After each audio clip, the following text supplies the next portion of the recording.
हज्जा पृथ्वी पर रहने वाली सबसे आदिम जनजाति है। वे धनुष और तीर की मदद से अपने खाने का शिकार करते हैं, जैसे कि हजारों साल पहले हमारे पूर्वज किया करते थे।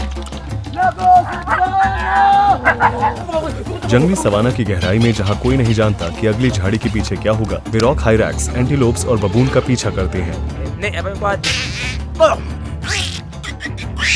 हड्जा जनजाति जीवन को उसके मूल रूप में देखती और जीती है। वे गंदा पानी पीते हैं, लार्वा के साथ शहद खाते हैं और कभी कभी जानवरों के अपशिष्ट के साथ मांस भी खाते हैं। अगले 3 दिनों तक मैं उनकी जनजाति का हिस्सा बनूंगा और उनकी लाइफस्टाइल को देखूंगा।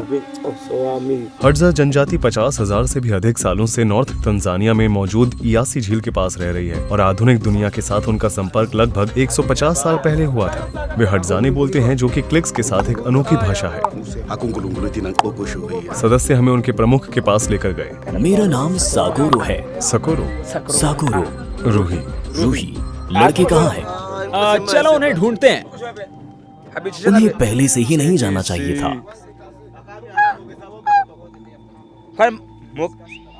हे मुगेसा।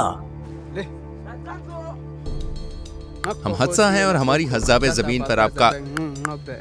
सभी लोग यहाँ आ जाओ। शिकार करने की खूबी उनके पहनावे से साफ साफ नजर आ रही है। ये आपके सिर पर क्या है? बबून से। बबून की खाल है। जब मैं छोटा था तो हर समय रोता रहता था। मेरी माँ को ये पसंद नहीं था, इसलिए उन्होंने मेरे चेहरे पे ये निशान बना दिए। आंसुओं में मौजूद नमक से घुले घाव जलते हैं और इससे बच्चे दर्द महसूस होने पर रोना नहीं सीखते हैं। अब मैं बड़ा हो गया हूँ और अब मैं बिल्कुल भी नहीं रोता हूँ। यहाँ जवान लोगों का एक ग्रुप अगले शिकार के लिए अपने सामान तैयार कर रहा है। यह कौशल पीढ़ी दर पीढ़ी चली आ रही है। मेरे तीर सबसे अच्छे हैं और मैं उन्हें खुद बनाता हूँ। शिकार करते समय अगर हमें कोई जानवर दिखाई देता है तो हम जानवरों की प्रजाति के अनुसार अलग अलग बर्ताव करते हैं। कुछ जानवरों को सूंघने और देखने की अच्छी समझ होती है। ऐसे में हमें चुप रहना चाहिए और छुप जाना चाहिए। हम धीरे धीरे आगे बढ़ते हैं जब तक कि हम उसके काफी करीब नहीं आ जाते। उसके बाद ही हम निशाना लगाते हैं। ये क्या हुआ था? लेपर्ड। बहुत समय पहले मुझ पर एक लेपर्ड ने हमला किया था। वे अपने तीरों को अनोखे पैटर्न के साथ बनाते हैं। अगर किसी का तीर खो जाता है और मिल जाता है तो इसी तरह पता चलता है कि यह किसका है। यह भी दर्शाता है कि शिकार किसने किया है। उनके धनुष पर उनके द्वारा शिकार किए गए जानवरों के कुछ हिस्से के ये अनोखे पैटर्न हैं। इससे पता चलता है कि शिकारी कितना प्रभावशाली और अनुभवी है। इसके अलावा वे तीर को स्थिर रखने के लिए पक्षी के पंखों का इस्तेमाल करते हैं। तीर बनाने के लिए सबसे पहले वे लकड़ी का एक टुकड़ा लेते हैं और उसे सावधानी से काटते हैं। यह जितना हो सके उतना हल्का और सीधा होना चाहिए। वे हमेशा प्रगति को नियंत्रित करते हैं और किसी भी मोड़ को ठीक करने के लिए अपने दांतों का इस्तेमाल करते हैं। आप किस जानवर से सबसे ज्यादा डरते हैं? हाथी, शेर और लेपर्ड। हाथियों की सूंड बहुत बड़ी होती है। ये लगभग कुछ भी पकड़ और खा सकते हैं। वे बहुत धीरे धीरे खाते हैं। उनके नजदीक नहीं जाना चाहिए। आपको इनसे दूर रहना चाहिए। वे हमला कर सकते हैं और आपको 2 टुकड़ों में तोड़ सकते हैं।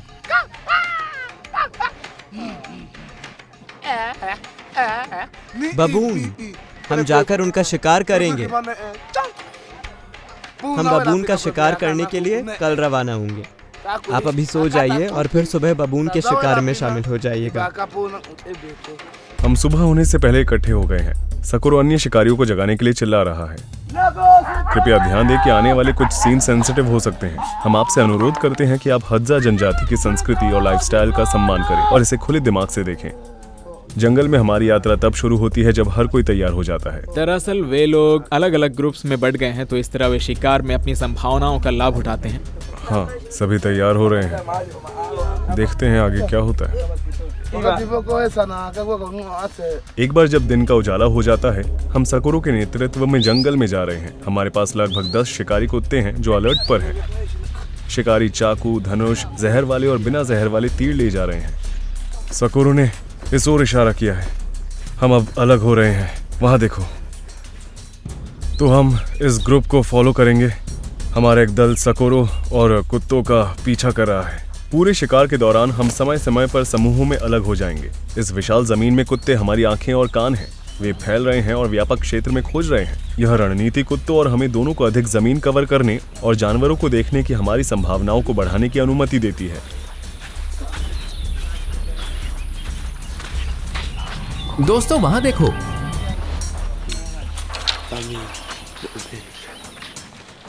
आज का मौसम अच्छा है, गर्मी नहीं है। मैं चाहता हूँ कि हर दिन ऐसा ही हो। आइए देखते हैं कि हमें क्या मिलता है।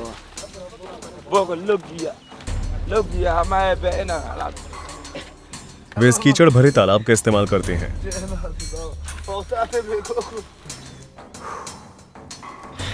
पहले वे फूंक मारते हैं और फिर पीते हैं। उनका इम्यून सिस्टम बैक्टीरिया और परजीवियों से निपटने के लिए काफी मजबूत होता है। पानी ठंडा है।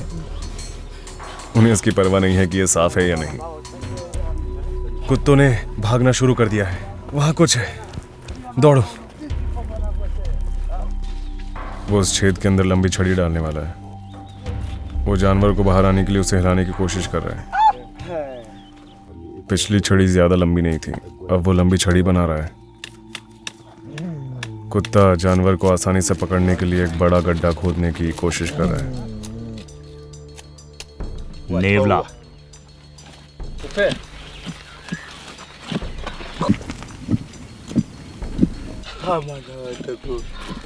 वे हार मान रहे हैं। समय बहुत कीमती है। यह आगे बढ़ने का समय है। हट्जा खाना बदोश लोग हैं और वे भोजन को स्टोर नहीं करते हैं या खेती नहीं करते। वे पूरी तरह से शिकार और संग्रहण पर निर्भर करते हैं।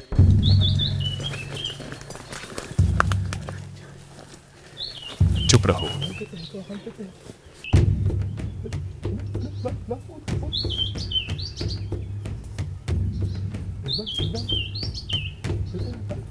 वे गिलहरी को पकड़ने के लिए एक टीम बना रहे हैं। एक शिकारी जानवर को कंफ्यूज करने और उसे दूसरे शिकारी की ओर भगाने के लिए पेड़ को हिलाता है।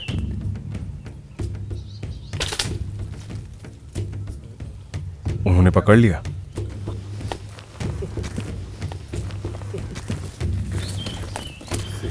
ये दिन का पहला शिकार है। गिलहरी को पकड़ना आसान नहीं था। हम उसका पीछा करते हुए झाड़ियों से होकर गुजरे। उसने इसे अपनी बेल्ट के अंदर छिपा लिया।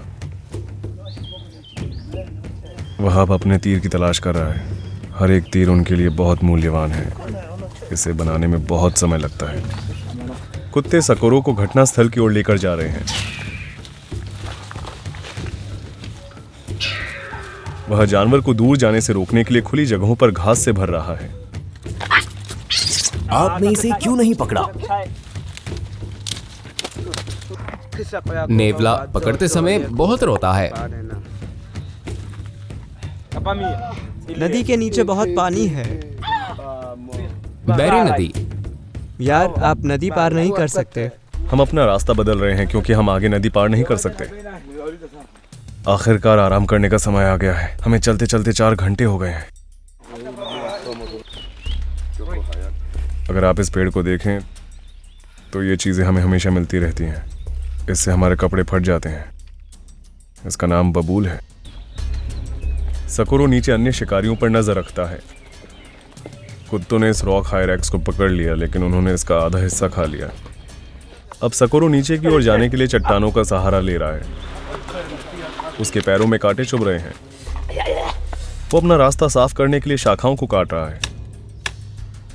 इस बीच लड़का अपने शरीर को चट्टानों के बीच की खाई में धकेल देता है। वो पूरी तरह से गायब हो गया।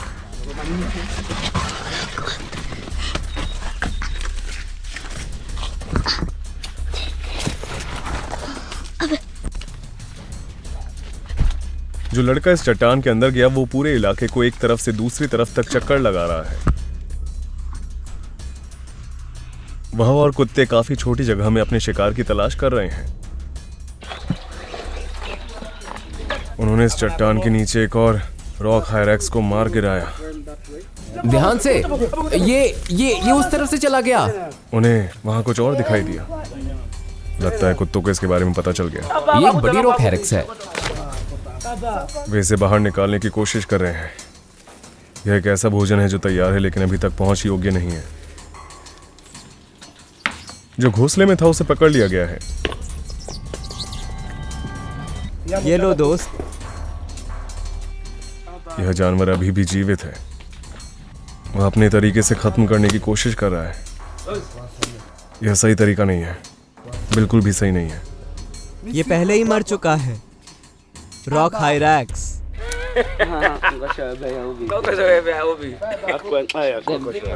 वहाँ पर मैंने इसे पहले ही शूट कर लिया है। हमें इसे बाहर निकालना होगा। क्या आप इसकी आंखें देख सकते हैं?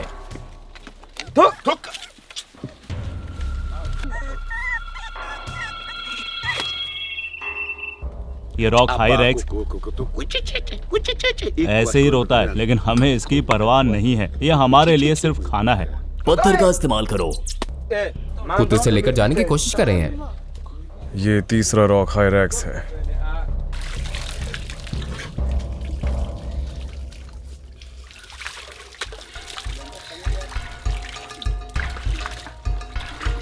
मात्र 50 सालों में हडजा ने अपनी 90% जमीन पड़ोसी जनजातियों के कारण, पेड़ों को काटने और फसलों और पशुओं के लिए वन्य जीवों को भगाने के कारण खो दी है।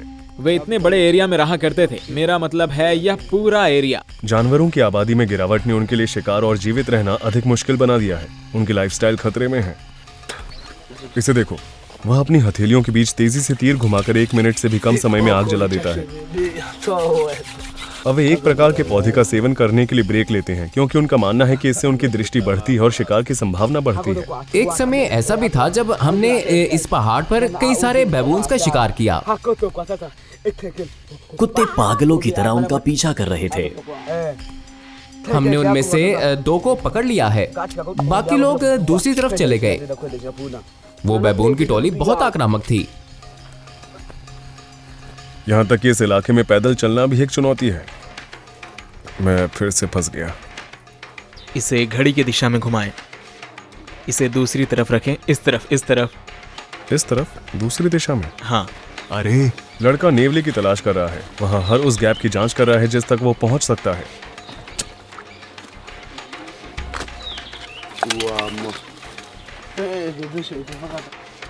ये वही छिपा हुआ था। लेकिन ये अभी भी जिंदा है। ये काटता है। ध्यान से। इसके दांत तेज हैं।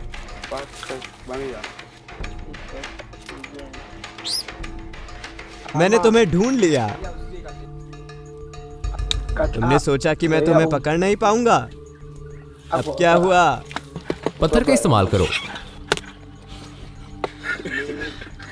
आपका निशाना लगाने का तरीका मजेदार है। ये मत आकिए कि वे इसी तरह जीते हैं। इसी तरह हमारे पूर्वजों ने सरवाइव किया था। मधुमक्खियाँ कहाँ हैं? वे एक पेड़ पर हैं। हमें डंक लग गया है। यहाँ से मत गुजरो। मैंने तुमसे कहा था ये रास्ता मत अपनाओ, लेकिन तुमने नहीं सुना। ये मधुमक्खियाँ क्रेजी हैं। इनसे खिलवाड़ मत करो। मुझे डंक लगने पर कुछ नहीं हुआ। अगर आपको डंक मार दिया जाए तो आपकी त्वचा सूज जाएगी। ओह, ये बहुत थका देने वाला शिकार था। बहुत थका देने वाला। पहाड़ों में जानवरों का पता लगाते हुए हम केवल 7 घंटों में 36,000 कदम चले। उनका कहना है कि उन्हें बबून्स का निचला मांस खाना पसंद है। और कौन सा भाग? हमें बबून के हाथ और पीठ के हिस्से खाना पसंद है। बबून के नितंब बहुत स्वादिष्ट होते हैं। कुत्ते बचे हुए भोजन के कुछ टुकड़े प्राप्त करने के लिए धैर्यपूर्वक इंतजार कर रहे हैं। काश मैं सारा मांस खा पाता। मांस स्वादिष्ट लगता है। वे शिकार किए गए जानवर को नाखून से खाना शुरू कर देते हैं। वे इसका कोई भी हिस्सा बर्बाद नहीं करते। वे नरम हड्डियों सहित मांस का सेवन करते हैं। आप उनके प्रत्येक काटने पर चटकने और तोड़ने की आवाज सुन सकते हैं।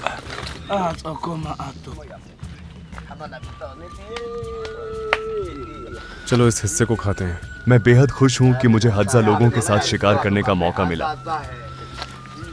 वो लोग जो वास्तव में सीखना चाहते हैं कि रॉक हायरैक्स मांस कैसा होता है, ये सच में काफी हद तक रबर जैसा है।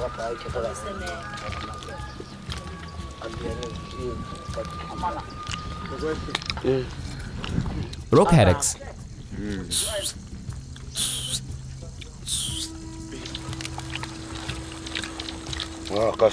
वे अपना खाली समय शिकार के दौरान खोए हुए तीरों की जगह नए तीर बनाने में बिताते हैं। बंदर वो हमें पहाड़ों पर दिखाई देते हैं।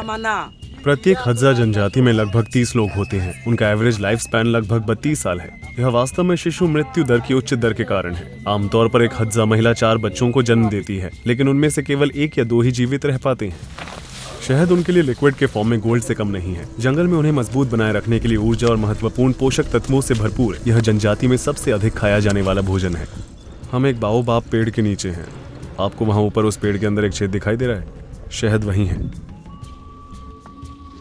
वे पेड़ से जोड़ने के लिए लकड़ी का एक टुकड़ा काटने जा रहे हैं। वे इसे ऊपर चढ़ने के लिए सीढ़ी के रूप में इस्तेमाल करते हैं। इस पेड़ के अंदर हजारों की संख्या में मधुमक्खियां मौजूद हैं। एक और दूसरा शिकारी स्मोकिंग स्टिक बनाने के लिए आग लगाने की कोशिश कर रहा है। वो देख रहा है कि क्या ये लकड़ियां किसी व्यक्ति के शरीर को उठाने के लिए पर्याप्त मजबूत है।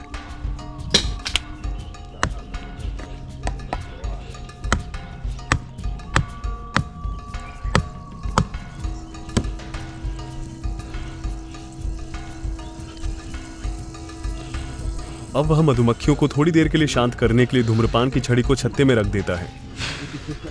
यह तेज गुंजन की आवाज हजारों मधुमक्खियों से आ रही है। उसे कई बार डंक लगता है, लेकिन वह शहद तक पहुंचने के लिए दर्द को सहता है।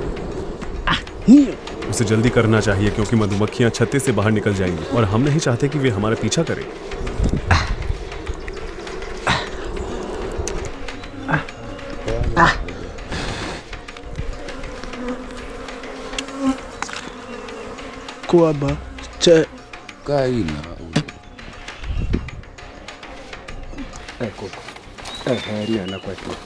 अभी भी ज्यादा शहद नहीं है। मौसम अच्छा नहीं है। हमें थोड़ा और इंतजार करना चाहिए। इसमें शहद बहुत कम है। यह ज्यादातर वैक्स है और इसके अंदर थोड़ा लार्वा है। चलिए मैं आपको दिखाता हूँ। हज्जा के लिए शहद सिर्फ भोजन नहीं बल्कि उनकी करेंसी भी है। वे इसे नुकीले धातु के औजारों, कांच के मोतियों, टायर के जूतों और मक्के के आटे से एक्सचेंज करते रहते हैं। वे गिनने के लिए पैसे या न्यूमेरिकल सिस्टम का भी इस्तेमाल नहीं करते हैं। हज्जाने में 1 और 2 ही एकमात्र नंबर्स होते हैं। आज भी वे समय का ध्यान नहीं रखते। घड़ियों और कैलेंडरों की यहाँ कोई जगह नहीं है। उनके यहाँ जन्मदिन या धार्मिक छुट्टियों जैसा कोई जश्न नहीं मनाया जाता है। क्या वो जानता है कि उसकी उम्र कितनी है? मुझे नहीं पता। इससे कोई फर्क नहीं पड़ता। आज की तारीख में उनमें से कुछ तंजानिया की ऑफिशियल लैंग्वेज सीख चुके हैं और नंबर्स को समझने लगे हैं। हालांकि ज्यादातर अभी भी 10 तक की गिनती नहीं कर सकते हैं। 5 से आगे के नंबर का यूज करने के लिए, जैसे कि इस समय 8 है, तो उसे उन्हें जोड़ना होगा। यहाँ 5 और वहाँ 3। अगर मैं उससे कहूँ 70 तो वो क्या कहेगा? ये तो बहुत ज्यादा है। वे बड़ी मात्राओं को दर्शाने के लिए सामान्य शब्दों का इस्तेमाल करते हैं क्योंकि वे उनके लिए बहुत बड़े होते हैं। क्या उनके दिमाग में हमेशा बबून का शिकार करना चलता रहता है? ये सबसे स्वादिष्ट मांस है। जब भी मैं सोता हूँ तो मुझे बबून के ही सपने आते हैं। जब मैं सुबह उठता हूँ तो शिकार करने जाता हूँ और बबून की तलाश करता हूँ। मैं पहाड़ों तक जाता हूँ। अगर वे मुझे वहाँ नहीं मिलते तो मैं कहीं और उनकी तलाश करने निकल पड़ता हूँ। वह ऐसे ही रोते हैं। कुछ घंटों तक सोने के बाद हम अगले ही दिन सुबह 4 बजे एक बड़े शिकार की तैयारी कर रहे हैं। आज कैंप का हमारा दूसरा दिन है और आज हम एंटीलोप्स और बबून का शिकार करेंगे। जब हम जानवरों की तलाश कर रहे होंगे तो हमारी टीम का एक सदस्य यहाँ रुककर कैंप लाइव को रिकॉर्ड करेगा। जो लोग आज शिकार पर नहीं जा रहे हैं वे अपने औजारों की मरम्मत कर रहे हैं। उनमें जहर खत्म हो गया है, इसलिए सबसे पहले यह जवान लड़का और एक बूढ़ा आदमी एक बाल्टी पानी के लिए एक लंबी सड़क पर चल रहे हैं।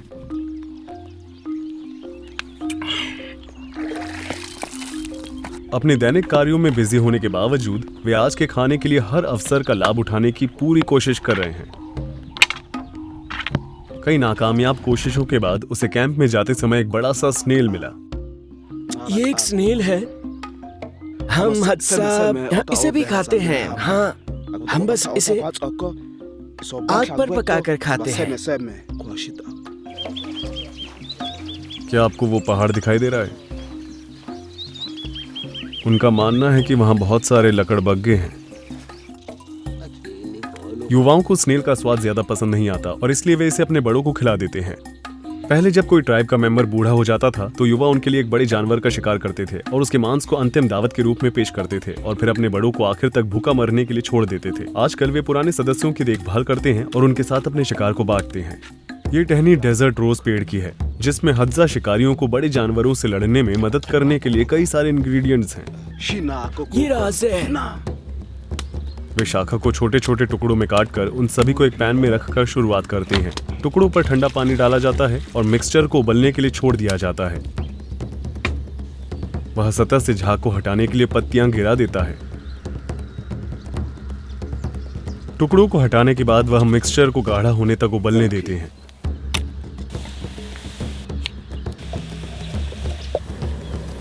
आखिरी बार घुमाने के बाद वह उसे एक पत्थर पर ट्रांसफर करता है और पानी का छींटा डालता है। आखिर में वह इसमें थोड़ी सी राख मिलाता है और इसे पत्थर से पीस कर मिला देता है। आखिरकार अब यह तैयार है, एक काला चिपचिपा जहरीला पेस्ट। वह सावधानी से तीर की नोक को इससे डाल देता है। अब यह तीर इस्तेमाल करने के लिए तैयार है। वह जहर को साफ करने के लिए घास पर अपने हाथों को रगड़ता है। ये देखो, ये जहरीला तीर है। हाँ, ये मेरे और आपके दोनों के लिए भी खतरनाक है। अगर किसी जानवर को इससे मारा जाता है तो ये जहर सीधे इसके खून में चला जाता है और दिल तक चला जाता है, जिससे शरीर हिलना बंद हो जाता है। फिर वो जमीन पर गिर जाता है। ये इम्पाला, भैंस, ज़ेब्रा, जिराफ और सभी बड़े जानवरों पर काम करता है। जहाँ पुरुष मांस और शहद की खोज करते हैं, वहीं महिलाएं फल, सब्जियां और साग सब्जियां इकट्ठा करती हैं। अभी वे खोदने वाली लकड़ियों का इस्तेमाल करके जड़ें और कंद निकालती हैं। वे नेचर के न्यूट्रिएंट स्टोरेज यूनिट्स की तरह हैं। यहाँ उसे एक जंगली आलू मिला है। मेरी स्कर्ट बहुत छोटी है, मुझे कपड़े का एक टुकड़ा दो। लगभग अलग थलग रहने वाली हट्जा महिलाओं को अजनबियों द्वारा उन्हें रिकॉर्ड करना कंफर्टेबल नहीं लगता। वो मुझे देख रहा है। झाड़ीदार सुअर यहाँ रहा है। ये बहुत ताज़ा है। सुअर बस थोड़ी देर पहले से ही यहीं था। झाड़ीदार सुअर। हम इस पर नज़र रखने की कोशिश करेंगे। इसमें कुत्ते हमारी मदद करेंगे।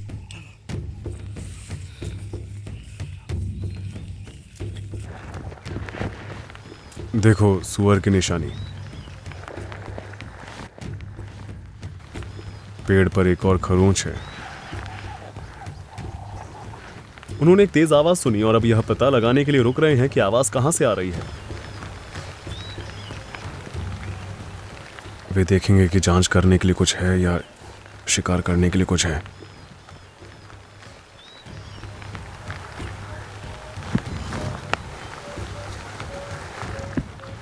कुछ भी नहीं मिला। बारिश की वजह से जानवर अपनी सुरंगों या आश्रय स्थलों में छिप जाते हैं। क्या आपको बुश बेबी नाम के एक छोटे जानवर का घोंसला दिखाई दे रहा है? वे जानवर को वहां से हटाने के लिए पेड़ की ओर पत्थर फेंक रहे हैं जहां वह छिपा हुआ है।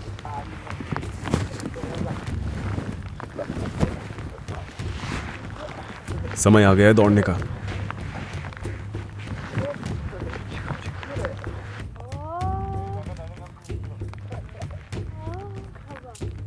यहाँ से कोई गायब नहीं है।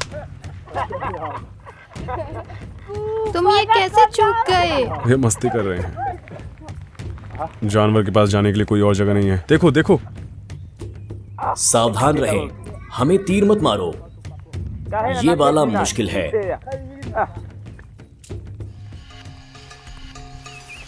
यहाँ एक और है। लड़के ने एक और बुश बेबी का घोंसला ढूंढ निकाला है। यहाँ अंदर छिपा हुआ है। दूसरी कोशिश के बाद वह हिलने ढुलने में असमर्थ हो जाता है। वह पेड़ पर चढ़ने के लिए अपने लिए रास्ता बना रहा है। लड़के ने बुश बेबी के घोंसले पर चढ़ना शुरू कर दिया है। वह करीब आता जा रहा है और उसे मिल गया, ठीक उसकी पूंछ के पास। बुश बेबी की आंखें चिंता से भरपूर है और वह अपने घोंसले को कसकर पकड़कर खुद को बचाने की कोशिश कर रहा है। लेकिन इस नन्ही सी जान के पास कोई मौका नहीं है। यह अभी भी जिंदा है।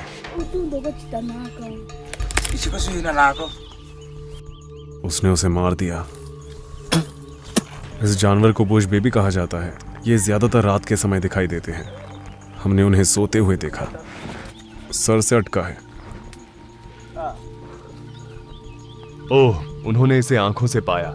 यह इधर से गया और उधर से निकला। जानवर के हाथ देखो, इनका संबंध बंदरों से है। इस बीच कैंप में 2 युवा शिकार पर हैं। वह ठीक पक्षी की तरह उसे चकमा देने के लिए सीटी बजा रहा है।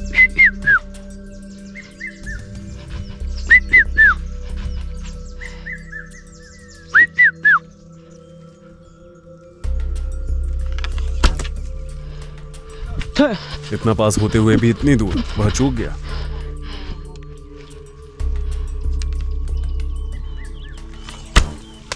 ये नीचे गिर गया। लेकिन तीसरी कोशिश में उसे एक मिल गया, ठीक आसमान में।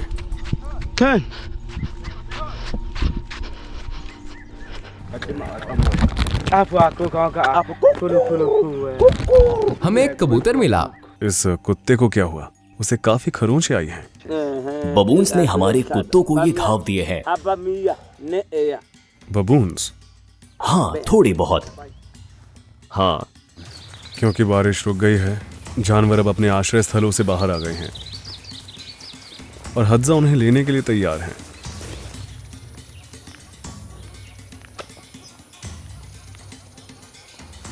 उसने उसे पकड़ लिया। ये बहुत ही सुंदर पक्षी है।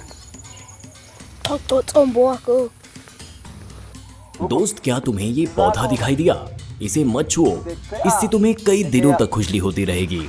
मैंने एक बार गलती से इसे छू लिया था। मुझे पागलों की तरह खुजली होना शुरू हो गई। लगता है कुत्तों को पूरा यकीन है कि यहाँ कुछ ना कुछ है। हाँ, वाकई में कुछ है।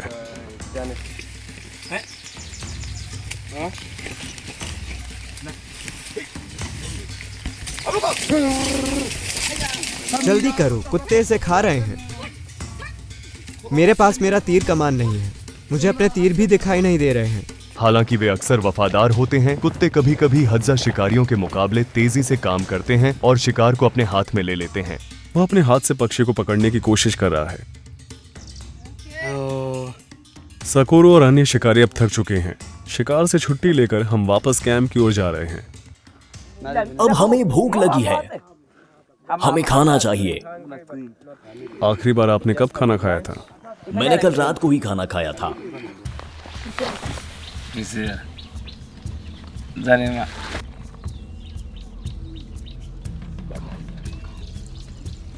पहले में बहुत सारे जानवरों के साथ जीवन अच्छा था, लेकिन अब वे सभी चले गए।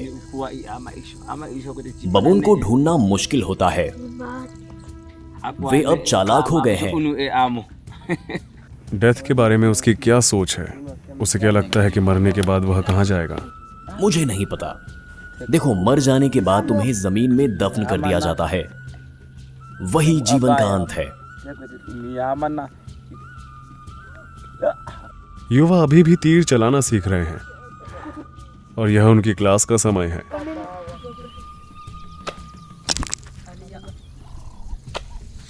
ओह, वाह, बढ़िया। भविष्य के लिए उनके क्या सपने हैं? क्या आप उसे समझ पा रहे हैं? आपका मतलब है जब हम बड़े हो जाएंगे? मैं नहीं जानता कि क्या कहूँ, मुझे समझ भी नहीं आ रहा। कभी कभी उनके लिए भविष्य के बारे में बात करना मुश्किल होता है। हाँ, उनके पास भविष्य की कोई अवधारणा नहीं है। हमें ये तीर कमान डटोका जनजाति से मिलते हैं। बदले में हम उन्हें शहद और ट्रेडिशनल मेडिसिन्स देते हैं। हम पहाड़ों पर चढ़ेंगे। ये बहुत दूर है। फिर से शुरुआत में हम तीसरे दिन हज्जा जनजाति के साथ हैं। जब हम सो रहे थे तब यह ग्रुप जो रात को शिकार के लिए निकला था अभी अभी वापस लौटा है। हम कल शाम से शिकार कर रहे हैं और आखिरकार हमने इस एंटीलोप को पकड़ लिया। ये छोटा है, लेकिन हम इसे सबके साथ मिल बांट कर खाएंगे। इसे मत छुओ, तुम तो शिकार करने भी नहीं गए। उन्हें एक एंटीलोप मिला है, इसे डिग डिग कहा जाता है। यहाँ हम बबून्स के करीब पहुंच रहे हैं और कैंप में मौजूद लोगों ने झोपड़ी बनाना शुरू कर दिया है। अभी 2 आदमी उपयुक्त शाखाएं और पत्तियां इकट्ठा करने के लिए झाड़ी की ओर जा रहे हैं।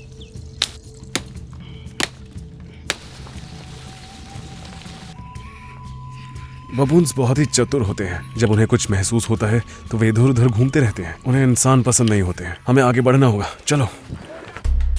वे यह पूछने गए कि क्या उन्होंने आसपास कोई बबून देखा है या नहीं।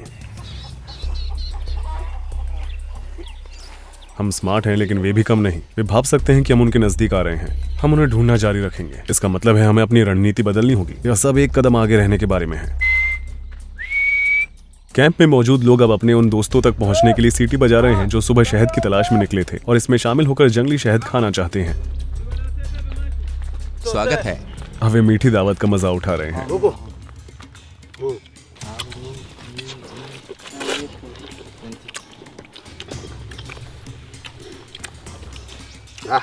शहद बहुत मीठा है, लेकिन मधुमक्खियां बहुत पीछे पड़ती हैं। कभी कभी मधुमक्खियों से नफरत होने लगती है, लेकिन वे पेट भरने के लिए हमें शहद देती हैं। अब जब सारा सामान तैयार है तो झोपड़ी की नींव रखने का समय आ गया है। वे छड़े बनाने के लिए शाखाओं को मोड़ना शुरू कर रहे हैं। इसे मजबूत बनाने के लिए इसके चारों ओर अधिक शाखाएं लगा रहे हैं। यह पिंजरे जैसा स्ट्रक्चर मुख्य भाग बनाता है। फिर वे आधार को जंगली एलोवेरा पौधों से घेर देते हैं और शीर्ष को पत्तियों और घास से ढक देते हैं।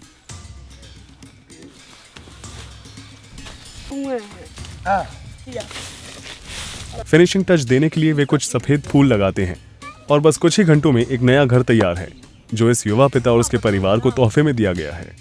घर बन गया है और आप इसमें सो सकते हैं। चलो देखते हैं। हमने इसे इस तरह बनाया है। ये झोपड़ी कमाल की है। बात करो। बबून उन बाओबाब पेड़ों पर चढ़ जाते हैं, इसलिए हम हर पेड़ को चेक कर रहे हैं। लेकिन हमारा मकसद उन चट्टानों तक पहुंचना है। उनका कहना है कि वहां बबून्स रह रहे हैं। जैसे हम रास्ते पर चल रहे थे, हमें नीचे चट्टानों में छुपे हुए रॉक हायरेक्स का एक ग्रुप दिखाई दिया। उन्हें सभी 5 रॉक हायरेक्स मिल गए। अब समय है बबून की खोज करने का। वे आधे पचे भोजन और पेट के एसिड के लगभग मल जैसे मिश्रण से भरे पेट को भूख से खा रहे हैं। सकोरो का कहना है कि उन्होंने सभी क्षेत्रों की जांच कर ली है और उन्हें कोई बबून नहीं मिला, लेकिन हम रात के दौरान अपनी किस्मत आजमाएंगे। बबून अपने पिछले अनुभवों से सीखते हैं, इसलिए वे उन जगहों पर जाने से बचते हैं जहां उन्हें पहले खतरों का सामना करना पड़ा था। ऐसा लगता है कि वे यहां से चले गए हैं। हड्जा अपनी रणनीति में बदलाव कर रहे हैं। वे आज रात क्षेत्र के दूसरे हिस्से में बबून्स का पीछा करेंगे। शिकारी और शिकार दोनों ही लगातार सीख रहे हैं और अपनी रणनीति में बदलाव कर रहे हैं। यह लुका छिपी की तरह ही है, लेकिन जंगल में। अब हम बबून के शिकार पर हैं। अंधेरा होता जा रहा है। ट्राइब के कुछ सदस्यों को पता चल गया कि वे कहाँ रह रहे हैं। वे एक पेड़ पर हैं। हम ज्यादा से ज्यादा शांत रहेंगे। बबून रात के दौरान ज्यादा सक्रिय नहीं रहते हैं। वे सुबह सक्रिय रहते हैं और रात में पेड़ों पर सोते हैं, जहां वे शिकारियों, ज्यादातर तेंदुओं, लकड़बग्घों और इंसानों से सुरक्षित रहते हैं। हम कैमरे का आईएसओ बढ़ाएंगे और आप नॉइस के साथ देख पाएंगे। मैं अपने सामने 1 इंच भी नहीं देख सकता। हमें शिकारियों के करीब रहना होगा। मैं नहीं चाहता कि मुझे गलती से भी जहरीला तीर लगे।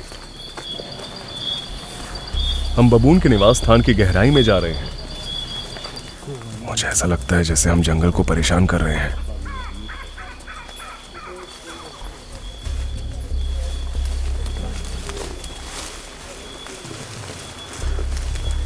मूसा, वो आवाज कैसी थी?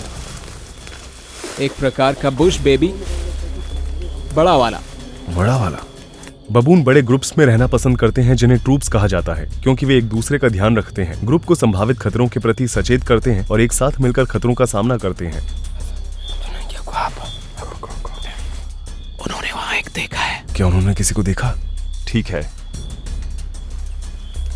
उन्होंने कहा कि उन्होंने वहां एक को देखा है।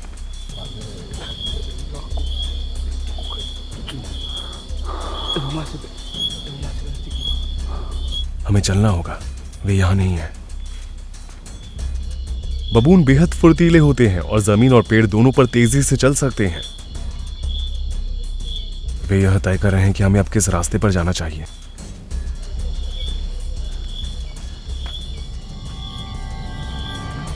ध्यान से, यह फिसलन भरा है। हम नदी के किनारे चल रहे हैं और नीचे गहरी ढलान है। ये इतना छोटा है कि यहां से केवल एक ही व्यक्ति गुजर सकता है।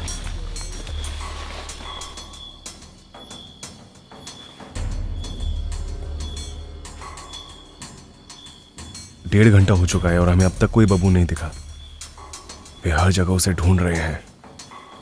हमारी पिछली रात की शूटिंग में हम किसी भी सफल शिकार की तस्वीर नहीं ले सके। 3 दिनों की कड़ी ट्रैकिंग और पीछा करने के बाद हज्जा शिकारी को बिना किसी बबून के खाली हाथ अपने परिवार के पास लौटना पड़ा।